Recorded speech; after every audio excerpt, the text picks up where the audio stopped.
Well, I mean I that's got my one of the, head in the there's a model that I teach. We were just teaching yesterday for psychological safety, right? There's four areas for it. First, you have to feel included, right? You have to feel like your interest matters.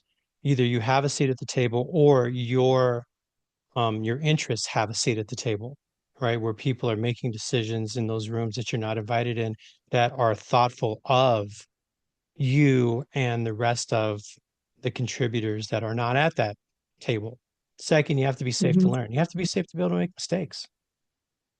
You have to be safe to have a learning curve and to have patient people that are patient and supportive and that don't judge you or think of you as less than if you're asking questions on how to do something, Right. and so that you're not judged, right? The third is it's important to be able to contribute, right?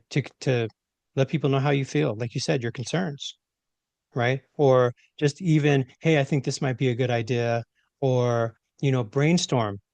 I've worked in many places where we had federal policies change, and I talked to my staff. I said, "What do you guys think? What are some things that you think we can do to improve?"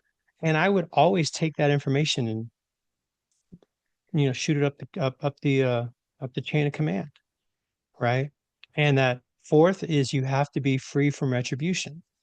That your contributions, even if they go against the grain or they don't go along with the popular feeling or go along with the organization's decision making, is not going to be held against you, right? So those four things, you have to know that your interests are in the room, that you're allowed to grow and make mistakes and to get better from them. That's the only way we ever get any better, is to continue to do something, right? When we stop doing it because we're afraid of getting our hand slapped or being judged as less than, then we stop growing. And then we get bored and we leave the job.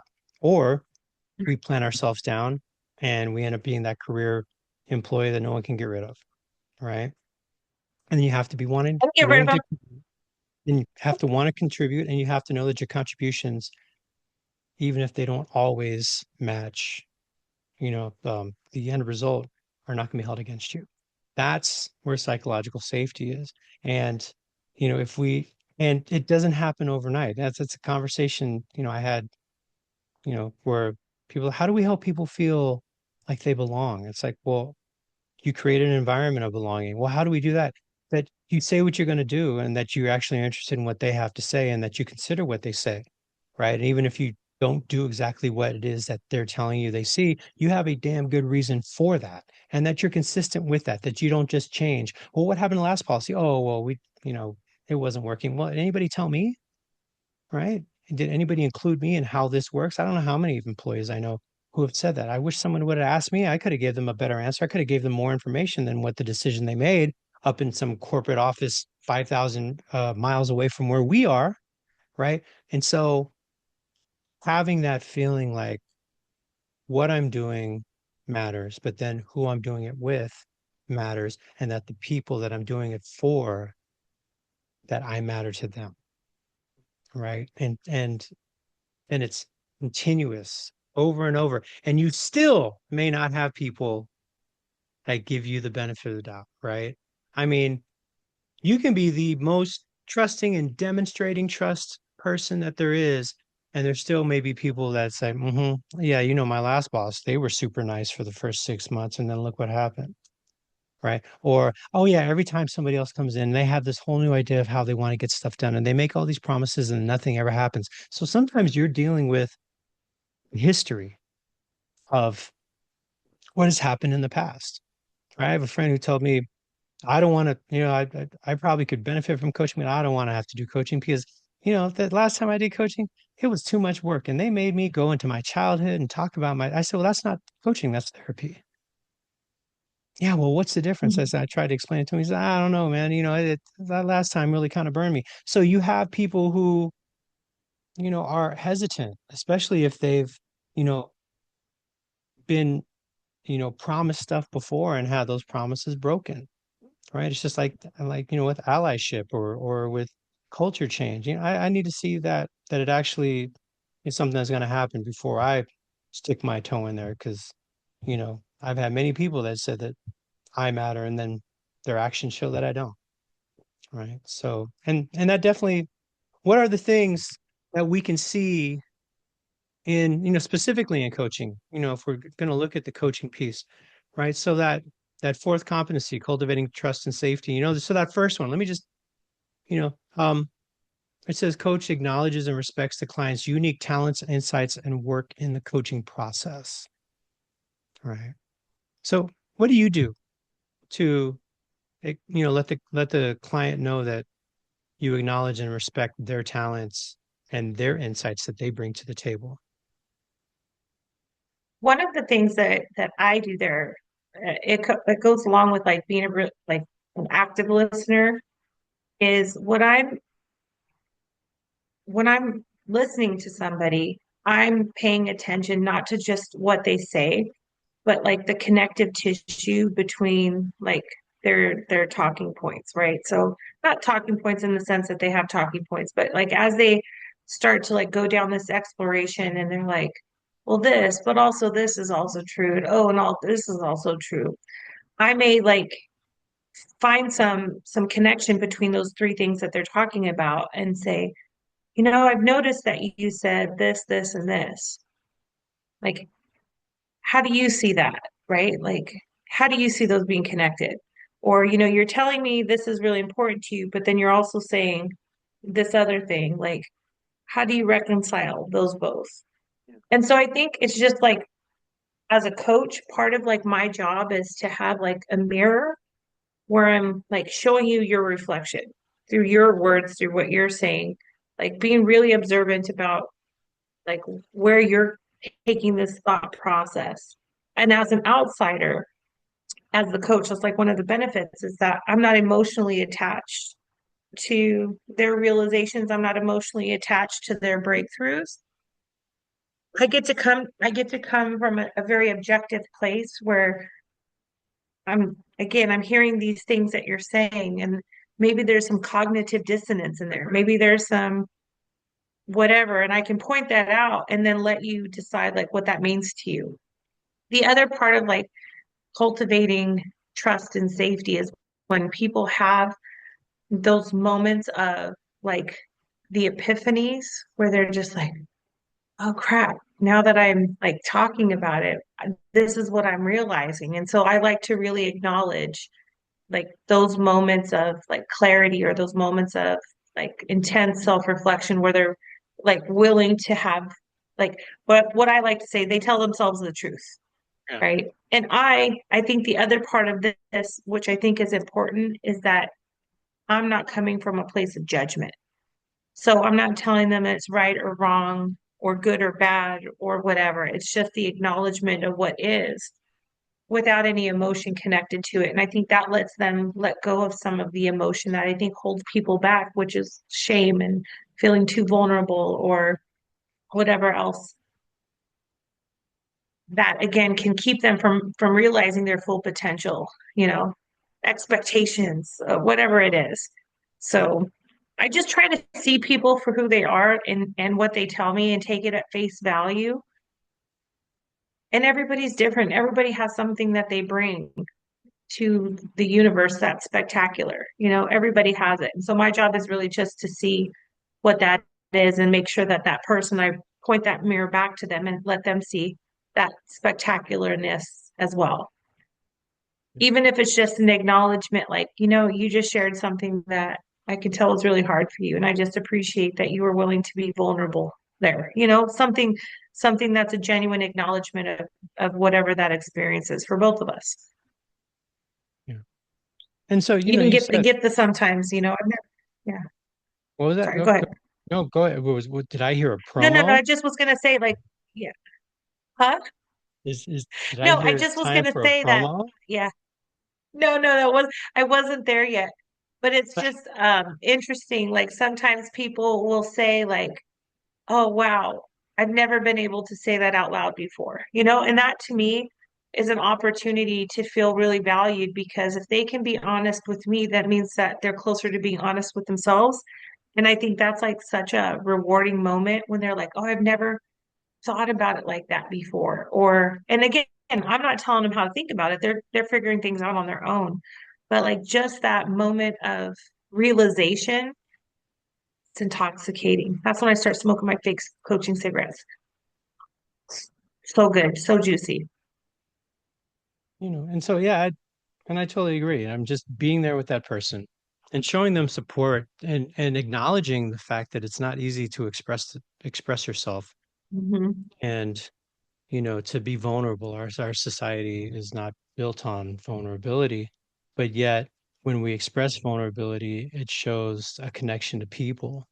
And just to be able to allow people to speak without that judgment, without just even without me going, with my eyes and making that my eyes bulge out and say, oh my God, thinking to myself, I can't believe that person said that, right?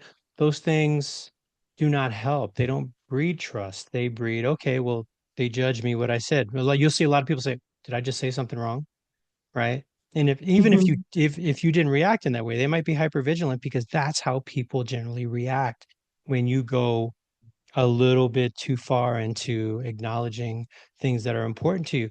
So, and some of those folks who are task focused, how does this emotional stuff, how does it affect what we're trying to do here? Why can't we just keep it away? Right? Why can't I dismiss it?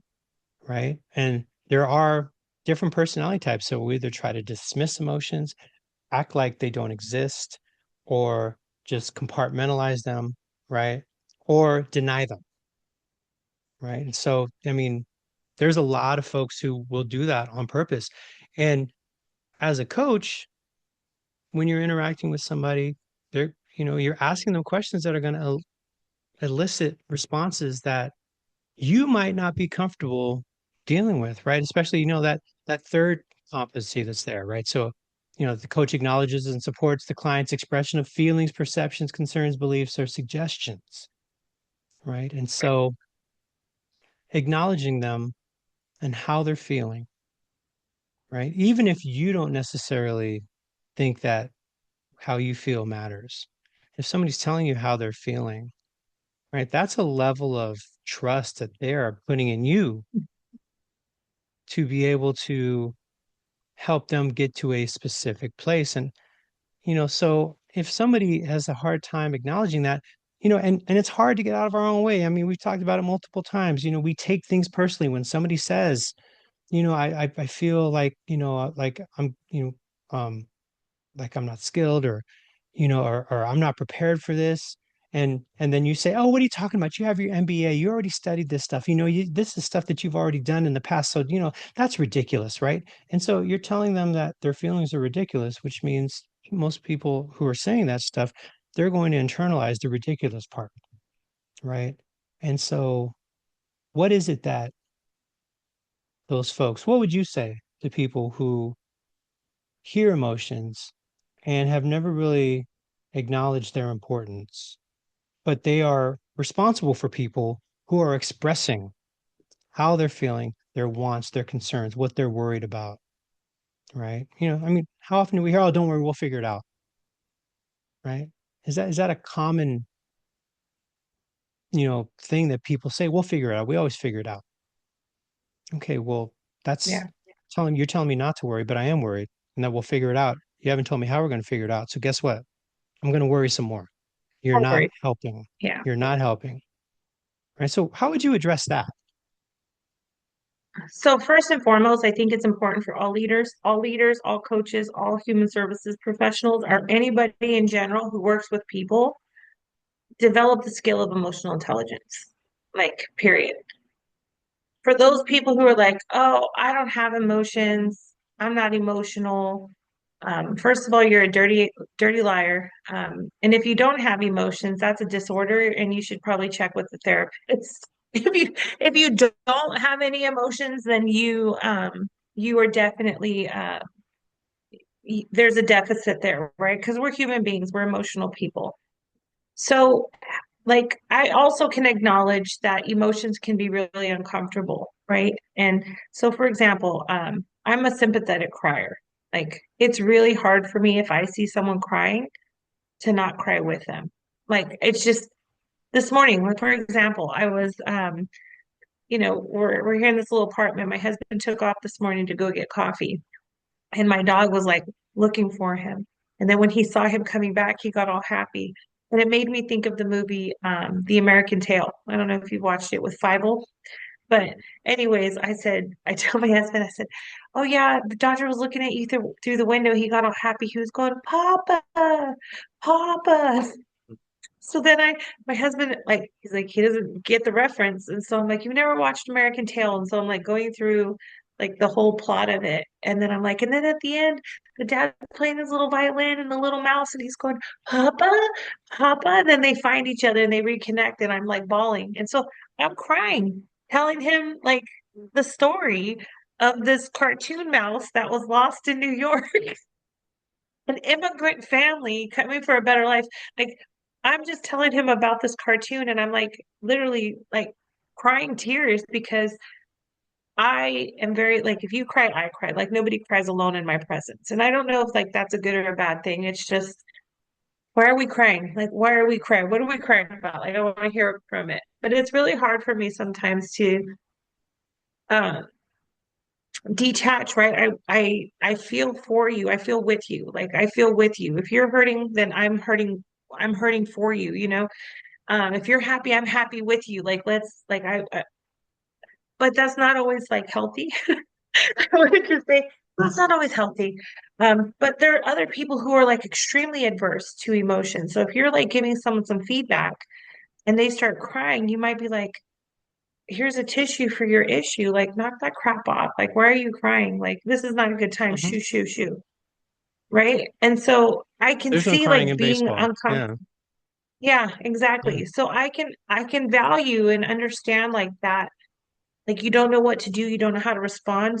This is where again, if I'm talking about anybody who's going to deal with other people, you have to 100% like develop some emotional intelligence. You really have to invest yourself in that skill of of understanding how you feel and how to manage how you feel, but also like that social connection of how do you reconcile what other people are experiencing and not like diminish it, but to like validate it, you know? Like, I don't have to feel what you feel, but I can see, that you're hurting, whatever that looks like.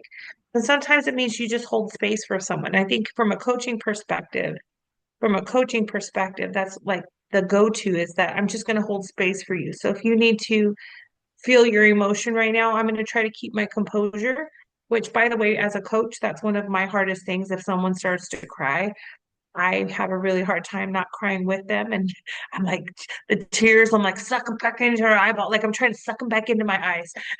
Like, don't do it. But it's like holding that space and letting them feel vulnerable, letting them express that emotion without like judgment. Like, you're allowed to be emotional. You're allowed to feel what you're feeling and go through that. Like, it's a normal thing. But I think a lot of leaders, well, so here's like again an experience, recent experience. This is specific to even like the S's. I know this is you, Carl. So I'm not shaming Carl. I'm just recognizing he's an S. But one of the problems with like the S's are people who are not really good with other people's negative emotions. They personalize it or they just don't know how to deal with it, so they avoid, is that they tell everybody what they want to hear. And so it kind of is like, oh, you're upset. Well, here's what I'm going to do for you. And then you're upset. I'm going to do this for you. And then before you know it, you have like people who have different understandings of their expectations as a way of avoiding the negative emotion.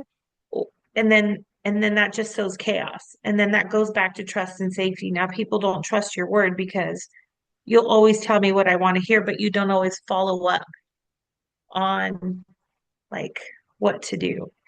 And so that was kind of like an interesting thought because when I worked with this county far, far away, and we're talking about communication and we were talking about like leadership, that was one of their biggest challenges is that they have a leader who tells each of them individually like what they want to hear and then follows up on none of it. And then when it comes to like who does what, there's all these disagreements and little tiffs, for lack of a better word. that arise because, well, that's not what they told me, and that's not, and instead of like collectively coming together and be like, okay, we're all here, give us one message, which is I hope what I'm hoping happen this week. That they can come together and put that person on the spot saying, you keep kind of yanking our chain, like we want a straight answer. We're all here. Don't tell us what we want to hear, tell us what we have to do. And that lack of trust again makes them suspicious. And again, it's not just a relationship thing. It's not just about touchy-feely feeling good, like you're crying, I'm crying, let's do this together, kumbaya bullshit or whatever. That's not what I'm talking about here. But if I don't feel like I can have a genuine conversation with you, at some point, I'm either going to start challenging you like relentlessly, or I'm just not going to talk to you at all and do my own thing. You know, I'm just not going to ask you at all. And so if you come to me later and you've lost all control because I'm doing my own thing, and you're like, well, you're supposed to come to me, I'm the boss. Well, I don't ever get a straight answer out of you, so I thought I'd stop wasting my time. I'll do what I want. Yeah, what I would say to those people who, have a hard time with emotions or that emotions, if you're frustrated that somebody else is being emotional or it annoys you or whatever else it is, guess what? You're experiencing an emotion, right? And so if the only emotion that you can recognize is negative, hateful, resentful, annoying, what is it that you are projecting on your coachees or your staff or your clients? Do you think that they are getting that positivity, that motivation, Hmm. that engagement that we know improves, what people are getting out of a partnership or a collaboration? And so, what's the need here? How important is it for you to be able to recognize those things and to do it and just to be vulnerable and say, yes, emotions exist. I have them and they pop up whether I like them or not. Right. And so, Right. that's if we deny emotions, we are really in essence, denying other people's abilities to express themselves because, we're emotional creatures, right? That's where a lot of our decision making is made before we get into that rational brain, right? And so if we have people who want to express themselves and we try to cut them off and say that doesn't matter, or we don't understand, or we dismiss them, yes, yes, yes, things like that. Well, you know, if we say, oh, I'm going to make a decision, it's going to be 100 people that are affected. I know they're going to be frustrated. Let me give them some time.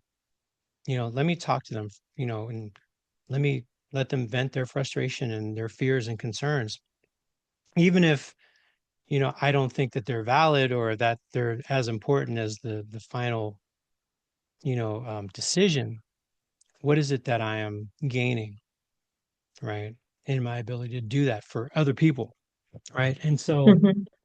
which usually is a better understanding of how my team works, how, if there's an efficiency issue and my thought is let's get rid of 100 people rather than let's see what our 500 people think are good things that we can do to maybe improve the efficiency. And maybe it doesn't have to do with workforce reduction. Sometimes maybe it just has to do with communication, right? Because Right. I've been places where they've had layoffs and then 6 months later they went and had a huge hiring boom.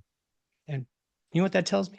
It tells me that they didn't really think about what the issue was in the first place. They were making, just knee-jerk reactions and what they thought was the rational decision without really acknowledging people, right?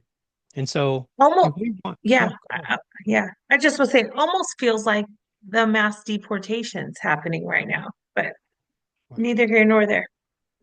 Yeah, It's here and there. But again, same method. Like, let's get rid of these people, and then not thinking about in 6 months from now. I mean, we saw this in in the olden days, where again we deported all the people, and then later had to have the Braceros program to bring them back because we didn't have anybody to do. the work, it's very much the same thing.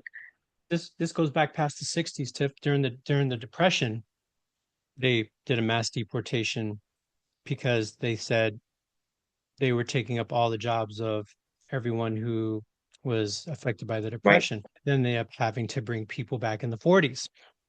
Right. So this is right. a cyclical thing that happens because I mean, if we really want to get into it, most of us are reactive. We're not proactive, and we react to situations and we look for blame. We try to assign blame. Right. The first thing that happens, Drama whose fault triangle. is it? Yeah.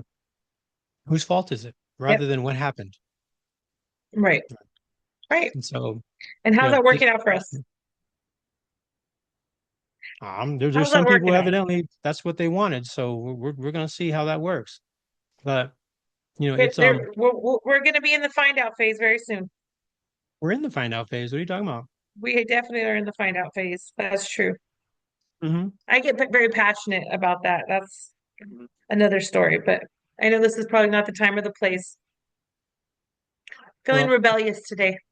and then it's something, Tiff and I talked about before the podcast, just having a conversation with people and just maybe just having a conversation with us and maybe getting some experts in on the idea of resilience and what to do in the face of uncertainty and stress and fear and concern, not just for our safety, but for other people. And so, Mm, yeah, a lot of us are going through it, even if we're not directly affected, right? right, But unfortunately, most of us don't go through it until we are directly affected, which is why right. we are inherently reactive. Oh, this affects me. What you're getting rid of, my neighbor who's mowed my lawn for 20 years, right? Or who does my taxes, or whose son is my, is my doctor, right? Those things like that.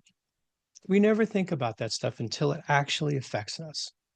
And then, well, I don't want that to happen. But so having that worldview, right, which is so important. What is the other view? That's the problem. Being task focused, it's about how we're feeling, how we perceive the world.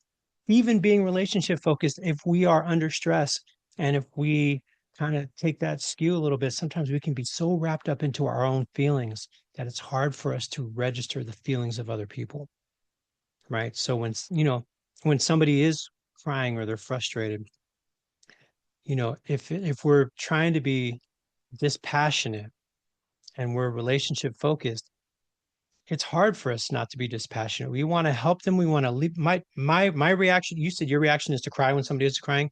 My reaction when somebody is crying is to try to solve their problem. And Mm, neither of those are long-term, sustainably effective solutions to helping people grow and get past those issues, right? But even us as relationship focused, if we aren't careful and get out of our own feelings, some people have no feelings. We have to get away. We have to get out of our own way of our feelings, right? And yeah, so it's just like that song, "In My Feelings," right? I mean, that's very true, right? So how do we move past that to make sure that it what we are experiencing, what other people are experiencing, and what we are putting up front for them when we are in these positions of assistance is focused on them, right? right, Because our feelings of your feelings don't matter or your feelings matter so much that I can't get out of my own feelings are challenges to their growth, right? So that last one, that last of those competencies, right? So inviting the client to respond to the coach's contribution and accept the client's response, right? So, one of the things that we try to talk about, just as coaches, but then also, as leaders who are coaching is to not go to problem solving right off the bat, right? And so if we can help somebody else verbalize and prioritize and strategize to address their issues, that is way more powerful and way more lasting than us giving them a solution. Right. So making sure that we are in a position to be that person to hear. But there may come a time where that person might not necessarily be able to put that together, right? Or I've tried these things before. I don't know exactly what to do, and I'm kind of at wit's end. And then, and only then, are we as coaches, you know, told that maybe we can offer, a solution or an insight, right? But then, I mean, we can offer insights as we're going along as well, but we don't want to do most of the talking. If we find ourselves giving more insights than asking questions that elicit insights for the client, we're doing them a disservice, right? But there might be something where, so if you don't mind me, mentioning, we have the conversation, you've kind of said the same thing 3 times in the last 5 minutes, you know, and we've kind of veered off to this topic here when we started over here, it is this where you'd like to go? Right. Or, I hear you keep talking about Joe, what, how important is Joe to you? Right. And, you know, so being able to help give pointed information, but also maybe to help people kind of crystallize what, if they're spinning or if they're maybe going left. Do we bring them back or do we let them keep going left? And if they're going left, then left is our direction and that's where our focus is going to be as well. Right. So thinking about how that applies to what it is we do in general, not just with coaches, but with leaders, right? Asking, how does that feel? Is that somewhere where you want to go?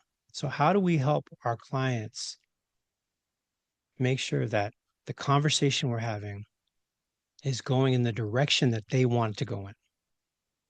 Right. And so, what do you That's think part about of that check-in process. We talked the rule of four last time. That's part of that check-in process too. that? But it's also like that trust and safety that you can come in with one mindset and change your mind and want to talk about ease. So, this is what I thought I needed to deal with, but now this is what I need to deal with. And we can like respect that and not hold like, no, no, you came in and you said that doesn't cultivate trust and safety, not even a little bit. That's the major part there, I think. Yeah, there's a model I use for one-on-ones, and we devised it when I worked at a bank that I worked at. But it's very it uses a couple different models, but it also creates a structure. And Hmm. so it lets people know, if you have your staffing meetings your with your supervisor, or if you're a supervisor and you're staffing your client, I mean your folks, to have a document for them to fill in what they're working on and where they are right now, how they're feeling about it, when is it due, and how it ties into the overall goals of the organization. And so it's a real cool document, and I love it, and I love sharing it. And people always take pictures of it, and so I end up having to send them emails, with the actual. I have a template, but it's the way I talk about it. We talk about performance management. If your staff can own their performance management, if they feel like when they're walking into a performance management meeting that the conversations about that they're leading it, your monthly staffing is something that is employee led.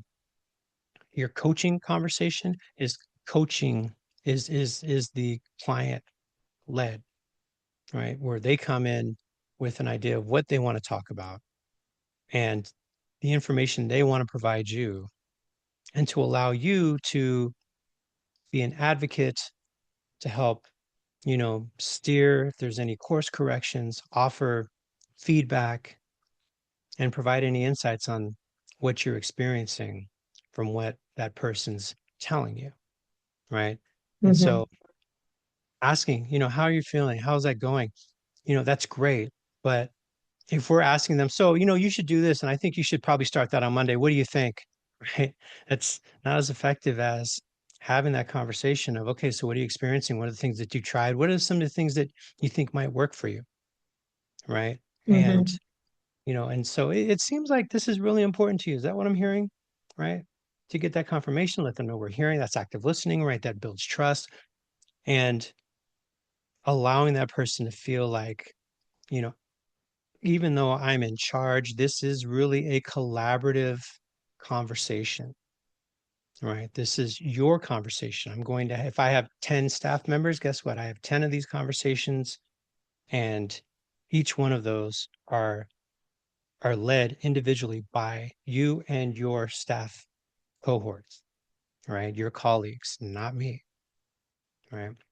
And I tell people, I said, if you, I had a manager when I worked for the county that said, I have 8 of you. I can't keep track of Mhm. everything that you do well, right? So if you keep track of what you do well, or you keep track of the comments that you get, the positive emails or the certificates or any accomplishments that you've made, if you can keep track of that at the end of the year, when we have the formal performance management process, you can cut and paste that.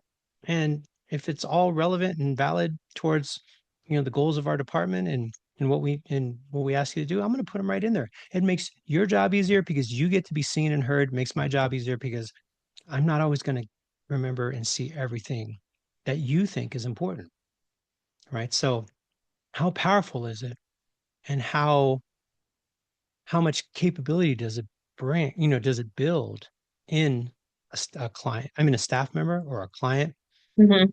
and a client who's coming in to see a worker, right? If they know what they're going to talk about when they come in or what they want to talk about when they come in. I've seen workers say, walk up to their boss, oh, I can't wait to, for our one-on-one because I got some stuff to tell you, some good news, and I can't wait to share it with you, right? So now they're looking forward to the one-on-ones rather than I'm going to my principal's office how do I get out of there really quickly? You know, Right. so it alleviates Exactly. stress, alleviates, that idea of I don't know what to expect, or that I'm inherently going to be in trouble, right? And it lets them know this, I'm in control of my own performance and my own success. Yep. Yep. So trust and safety, trust and safety. It's complex, obviously, but it's necessary. One last thing I'd like keep thinking about trust too, and this goes back to like the 5 dysfunctions of a team. Um, is like I have to be able to trust that I can make a mistake and you still think I'm valuable, right? Like I need to be able to admit, like I thought wrong, I did wrong, maybe I made the wrong decision, whatever the case may be. Um, and you still value me as an employee, as whatever it is. And so uh, I think that's important for us to keep in mind as well. I know it's important for us, especially for those are task based, not just task based, but the kind of task based where they're really focused on accuracy and quality and of checking all the boxes.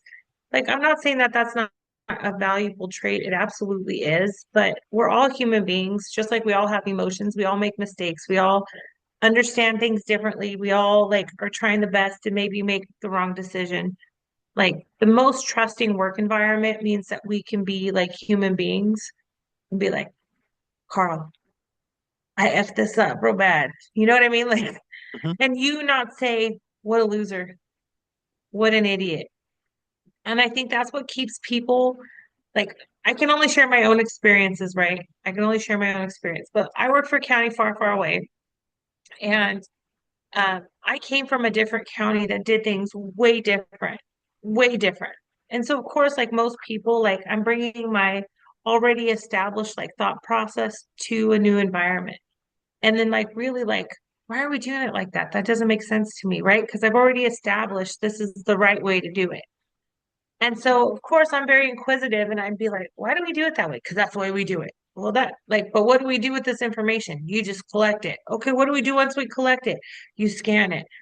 So what do we do when we scan it? Like, what's the next step? They're like, that's it. And I'm like, then why are we doing this? It's making it hard for people. I don't like, it's not reconciling right in my brain.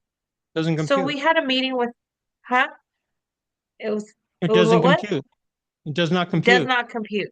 Mhm. It did not compute. So we then have a meeting with our regional manager, not the assistant to the regional manager, but the regional manager. And so she's talking to us about like this, like we've done this, we've done that, like those regional manager meetings or the program manager meetings where they try to like hype you up. We've come so far.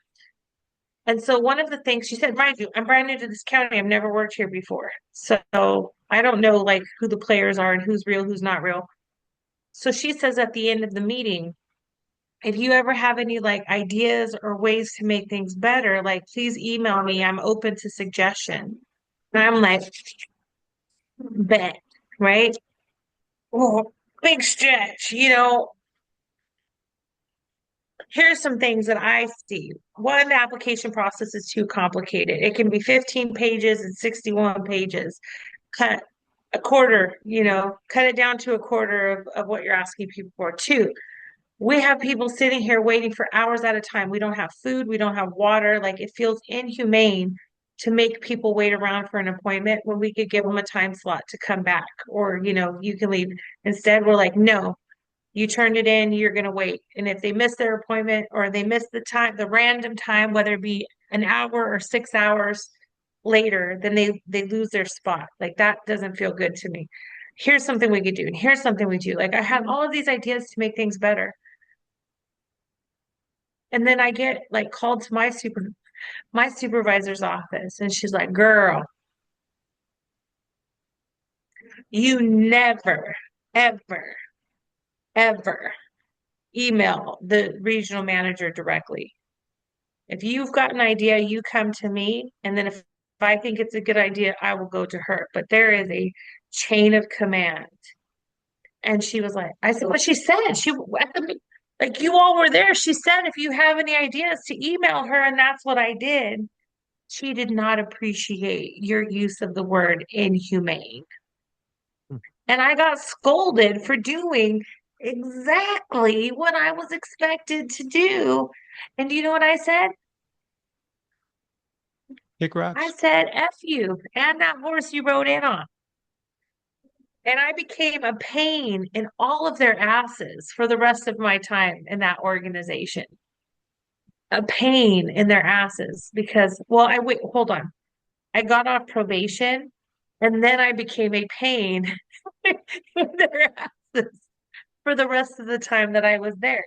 Why? Because it's like you proved to be untrustworthy, and now all I can do is make it difficult for you to be assholes to people.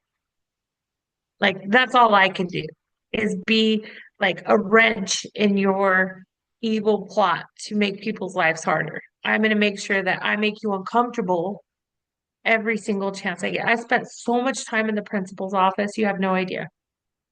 And you know what? I like it there, so I'm not mad about it.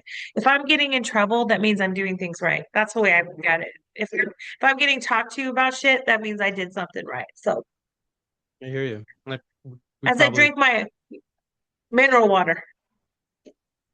it's Friday, but yeah, I had the same thing. I got written up for answering a question, answering a direct question. Right. And How'd that affect your trust? yeah, no, it affected my my feeling on my validity and a satisfaction of my job, which I'd never had before Mm-hmm. that. Right. The Yeah. chairman of the board of supervisors asked me, we just met, said, how are things going? I said, well, I said, if you really want to know, we have a lot of challenges up where we are. We don't have any education, we don't have any childcare, we don't have any jobs, right? And no transportation. And I said, basically, we've kind of created a refugee camp up where we live, right? And he said, oh, well, that's an interesting statement. Can you provide some stats to back that up? I said, well, sure, maybe you should go. He says, okay, well, if you can, then let's set up a meeting with you, me, and your job developer, because I guess he knew our job developer, Tom Parra, who just passed away a couple months ago, rest in peace. Mm-hmm. Um, he was kind of well known. He was like the mayor of Mojave, we used to call him. But so the the chairman of the board knew that. So I went and looked up the stats, and they were exactly what I said they were. And but I also let my manager know this is what the chairman of the board of supervisors asked me to do and what he wanted to set up a meeting. So of course she ran up the flagpole and this meeting of three people ended up being 12. And I presented my findings. Not only did I present my findings, I saw, okay, I saw this was an issue. What are some things that I could do? I actually restructured the regional transit system in our area, way past my purview, I know, but thought about, the different opportunities we could have for education. And so next thing you know, this meeting of three that turned into 12 turned into 25. And we got a lot of different stuff figured out up in our little corner of the world. And it was super cool. There were some things that just couldn't happen, but they had people like, we wanted bus system. We have uh, in the area up there from Mojave to Boron, there's a bus that travels from Mojave to Boron 5 times on a Wednesday. That's it, right? Only once a week.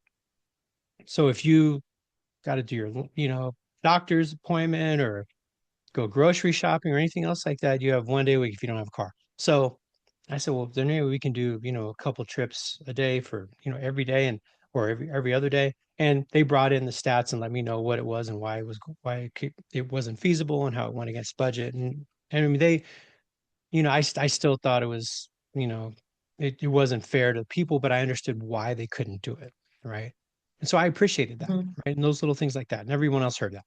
So we had a better understanding of some of the challenges that we face. But anyway, so a lot of these cool things happen, and then a couple weeks later, I got a write up. My supervisor said, "Yeah, my supervisor wanted to give you a write up because you didn't follow chain of command." I said, "I couldn't follow chain of command." He asked me a direct question, and I answered his direct question. Would you have rather me not answered his question? So I got written up for answering a question. Which, you know what? When I went past there last year to go visit, the few of my friends that are still there, there's a bus shelter right in front of the county office. Before the nearest bus stop was a Love mile it. away.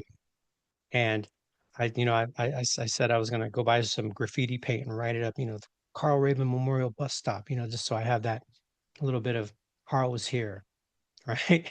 But if that's the only thing Yeah. that I get remembering by, shoot, that's it. That's all I want. I always said I want a park bench. I'll take a bus shelter. That'll work, right? But you know, how many years later I drove past and that was a tangible result of the good work we did that got me in trouble that led me to where I am now because that got me thinking about what else is there to do outside of this little corner of Kern County where I'm limited in my scope. So so Yeah. yeah. I hear you. So what can you do when you have the ability? The chairman of the board of supervisors could have just said, "Oh, that's nice to hear. Thank you. It's nice to meet you." But and maybe it was his ego. Well, show us some stats. But the way I took it from him was, show me what you're doing because I'm not hearing that from other people. And if you can prove that, Hmm. then we're in a good place. Okay, so do we have any hot tips? Hot tips? My first hot tips. Um, I would say the first step to like creating trust is safety is be trustable. I know trustable is not a real word, but it's Tiffany's. It's in the Tiffany's language. Root word trust, able to trust. That's how it goes. But I think it's incredibly important for just us as whether you're a coach, whether you're a human services professional, whether you're a leader, that you have to be trustworthy. And that means that, again, you really take into consideration and weigh the options of like the impact to other people. I know like the bottom line and profits and compliance, like all of those things are important. And I don't want to ever minimize like the value. But again, if you're in a people-centered business where people are doing the work, like they have to trust that the decisions that we're making are in their in everybody's best interest, right? They're not in the effect of or because of like punishing like employees. And I think a huge piece of that and huge piece of just trust in general is that we have to be willing to communicate with each other.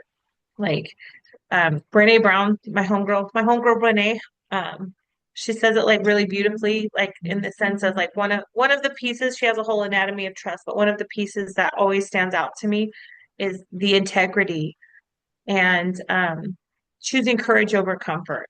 And so like doing what's courageous over what's comfortable or doing what's right over what's fun, fast, or easy. It might be easy for me to make a decision that impacts people's lives, but it's courageous for me to be able to stand in front of them saying, like, there's no easy answer here. Let's try to find a solution that works for many of us. And so I think the other part of this too, especially from like a leadership or even like a human services perspective, is part of that trust is um, can I admit when I've made a mistake or made a bad decision, right?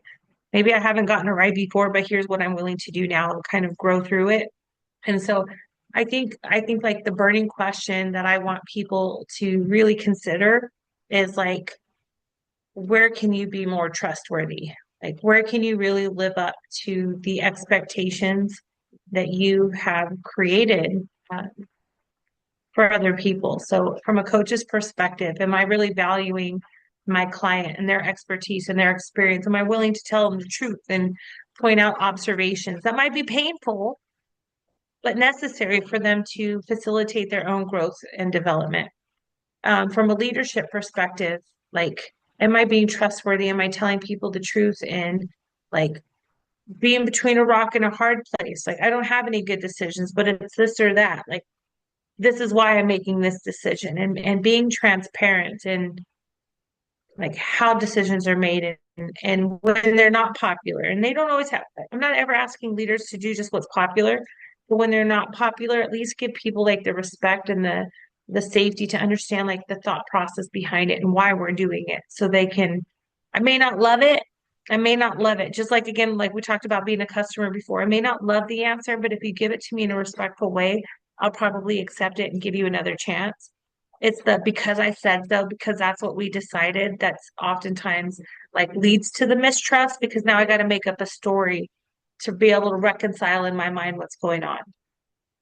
And I think the very last thing when it comes to like trust and safety is just be in tune to what other people need from you, right? Sometimes what they need is your connection and your empathy. Maybe they need you to hold that space so they can cry. One of my favorite coaching clients, she, I'm giggling right now because I love her very much, but she had said at one point, like, I need to learn how to process my emotions. Sometimes I need to cry. And I said, just cry. And she's like, well, how do I know when I'm done crying? Like, do I set a timer? Like, how long do I get to cry? And I said, you cry till you're done crying or you fall asleep, whatever happens first.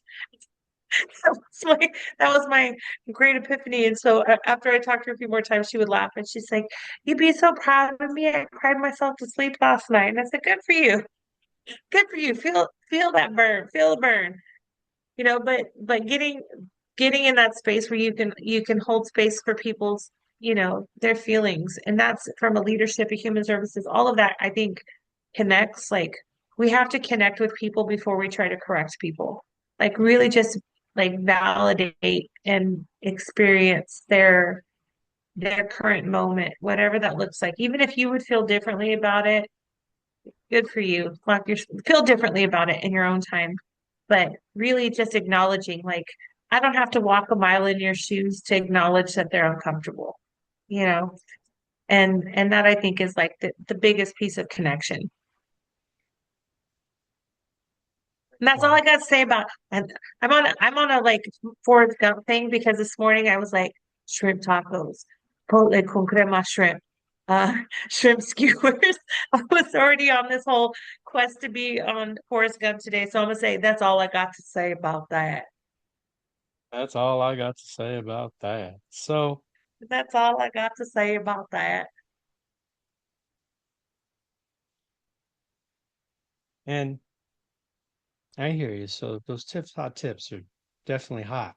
So, but thinking about just some other things, just some wrap up in terms of what is it when I engage with somebody? that makes me uncomfortable with their emotions?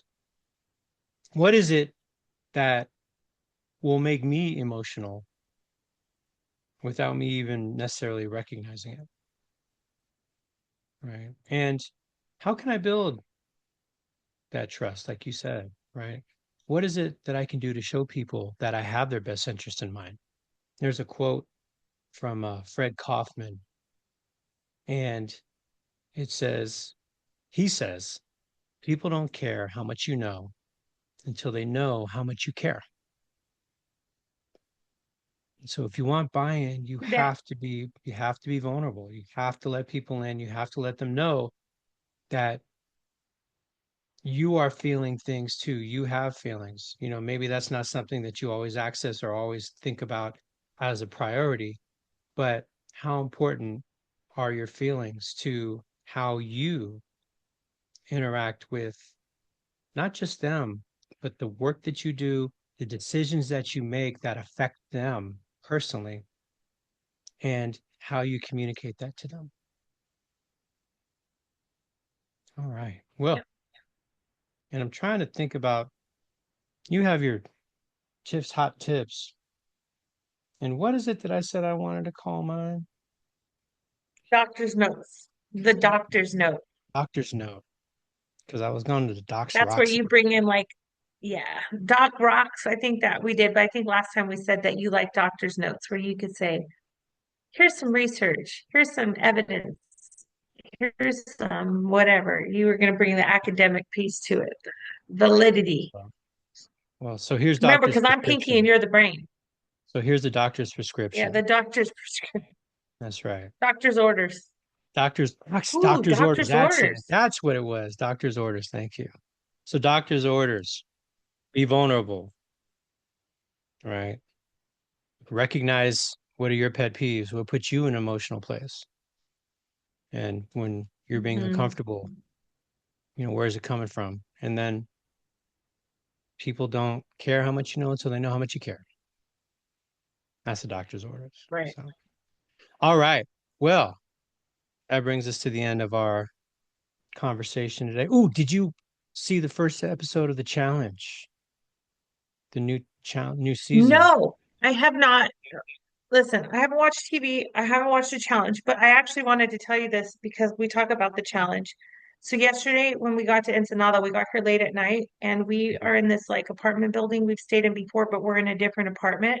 And we had to go through a lockbox, and from the lockbox, you open the lockbox, which is on the inside of the gate, and then you open the lockbox and you get the keys out. And then once you get the key out, you have to unlock a chain. And then once you unlock the chain, you have to unlock a door. And then you go through the door and you have to unlock another door. And I told my husband last night because we were like trying to like get the code on it. And then I was trying to get my hand in, but my nails were too long. And then he had to get it. And I said, I feel like we're on an episode of the challenge right now. And so we did get in. We did get in, but I definitely was like, I can only imagine what this would feel like if I just had to like drink like venom cobra or cobra venom and egg yolk milkshake and then also around 14 miles to get to this door. You know, it's always something Yeah. disgusting on the challenge. Uh, But I was like, we're struggling. Just we just had like the best tacos in the whole universe, and we're happy. Could you imagine how stressful this would have been had we just like gone through a physical challenge? And so I didn't watch the first episode, but I definitely lived it last night for sure, I was for sure. exhausted and emotional just hearing your whole process. It sounded like an escape room. So, yeah. It felt like it. It was so intense. It was so intense, but we got in and it's fine. But it was definitely a situation. And again, I can't see very well. It was dark outside, and I'm trying to get the code like through a fence, like trying to like change the combination on this little lockbox. And then I'm like, I got the code, but now I can't open the button. How do I get the button? So my husband, whose hands are way bigger than mine, is like trying to like put his whole, I mean, it was just I felt like I was on a team with CT and I was Anissa and we're struggling. If you're Anissa, you're always in the elimination. So yeah, Yeah. maybe hate Well, on I you. almost feel like I got eliminated last night, but it's fine. It's fine. All right. Well, make sure that you stay safe and that you win your challenges and get Well, your I will stars. be because I'm in Mexico, and Mexico's a very safe country. So I'm Cool. very safe here in the land of the free. So I will be. I And will be everyone, safe. get your You too. stars. Get your stars, everyone, and don't don't rat on your friends. All right. And until then, I'm Carl, Yeah. And I'm Tiff. and We're keeping it real. don't get voted off the island. Don't be a loser. Don't be a loser. That's all. Well, if you're a loser, you get voted back. So that's how it happens. You'll be in the next season. Maybe. Maybe.